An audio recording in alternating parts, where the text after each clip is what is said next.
Aminin natin kapatid, maraming marunong makinig sa salita ng Diyos. Pero ang tanong, sinasabuhay mo ba ito? Pakinggan mo to kapatid.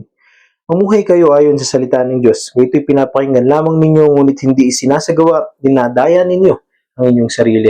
Kapatid, ang sulat ni Apostle James dito ay para sa mga mananampalatayang dumaraan sa pagsubok at hamon sa buhay. Isa sa pinakapangunahing mensahe ng Book of James ay ang tunay na pananampalataya ay nakikita sa gawa ng bawat isa, ng bawat isang mananampalataya. Sa mga naunang verse, binanggit ni Apostle James ang kahalagahan ng pakikinig sa salita ng Diyos. Pero dito po sa verse 22, malinaw niyang sinabi na hindi sapat ang makinig lang. Kailangan itong isabuhay. Lumabit pa siya dito ng illustration dun sa mga sumunod na verse na ang taong nakikinig pero hindi gumagawa ay parang tumingin sa salamin at agad ding nakalimutan ang nakita. Ibig sabihin, walang tunay na pagbabago.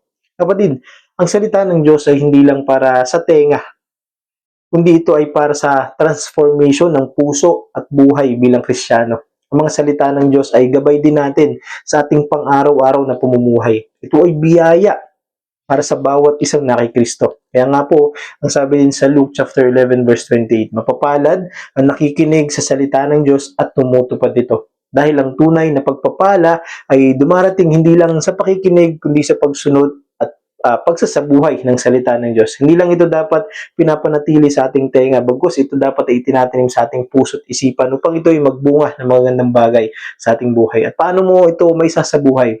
Mga salita ng Diyos. Kung sinasabi ng Biblia na magpatawad, magpatawad tayo. Kung sinasabi nitong magmahal, magmahal tayo. Kung sinasabi nitong magtiwala, kapatid, magtiwala tayo ng buong puso. Ang pananampalataya, kapatid, ay hindi lang sa pakikinig.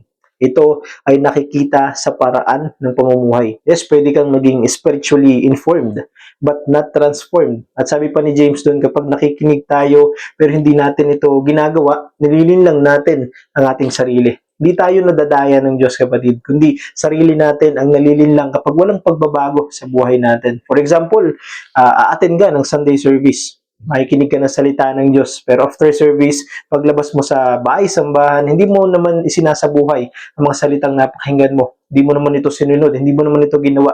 Kapatid, doon, dinadaya mo lang ang sarili mo. Naglalaan ka ng oras, pero yung puso mo, hindi mo naman inilalaan para sa Diyos. Kaya nga, ngayon, kapatid, tanong mo, sarili mo, ano ang huling salita ng Diyos na narinig mo at ginawa mo, na isinasabuhay mo, na sinusunod mo? Kapatid, hindi pa huli ang lahat.